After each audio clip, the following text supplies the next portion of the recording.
Among politicians, the Janan Luwum Day, which has been marked as a public holiday since 2015, has become the opportunity to reflect on the country's dark past. But it is also a vital tool for the assessment of the quality of democracy. The murder of Archbishop Luwum and two ministers, Charles Oboth Ofumbi and Irinayo Oriem 46 years ago, epitomized the dictatorship of President Idi Amin Dada, on whose orders the killing is believed to have been executed. During the time of Idi Amin, there was what we call firing squad, killing by firing squad.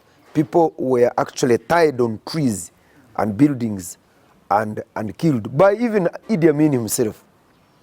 Actually, he's the one who murdered even the Archbishop in cold blood. So that kind of killing and such environment, of course, dictated Janan Luwum to speak out vehemently. Speaking truth to power is a remarkable attribute Luwum is highly celebrated for, but for which he paid the ultimate price. The spokesperson of the National Resistance Movement Parliamentary Caucus, Kintu, says that the government does not have a dictatorial tendency. So if we have people who are following the footsteps of Christ, they must be able to be bold. That's what we expect of them to do. We must have people like, if we have issues political that are not going wrong, we expect to have church leaders who would stand and say, hey, look here, this is wrong, this is B. We don't need moderate people in governance. We need straightforward people. A member of the opposition Forum for Democratic Change Party, Geoffrey Kanya, shares the view that the regime has not transgressed. Today, we have still a violation of human rights, but not too much terrorizing as it was in the 1977, in the era of Idi Amin. We still have room for improvement, and we will do so. You cannot now talk like Janan Luwum. Actually, if Janan Luwum was here around today, he would have actually also speak less against government. However, some other opposition MPs see no difference with Amin's tyranny, given what they say are forced disappearances and torture of opposition supporters.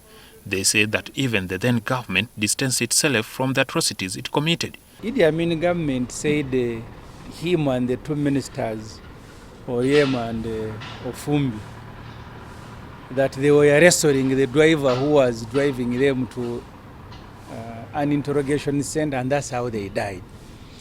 So the explanations are always the same. When the military shot at Dr. Kizza Besigye, they said he had injured his finger. So they are going to give the same explanation. The Busiro County East Member of Parliament, Medad Lubega Segona, argues that the situation is worse today if compared with the Amin era, which was faced with rebel attacks. Amin's government tortured. Museveni's government is torturing. So what have we learned? Just like we learned about the Bourbon monarchy in France, that they learned nothing and forgot nothing. Museveni has not forgotten the Amin tricks. Whereas Kintu argues that members of the opposition have the liberty to freely express personal views and to condemn atrocities, the opposition legislators feel the space has greatly shrunk into a risky business. They should stop kidnapping people in drones. They should stop killing people like they have killed them. Mr. Museveni has come out to say this one was killed. Sheikh Chirevu, who was shot, the suspects who were collected around Kampala and shot in Namuongo, nobody except a fool will ever believe that the military can arrest you and you are such a high-profile suspect and they don't handcuff you. You not tell me you are remembering Janani Luwum, but you still have the same things in the country.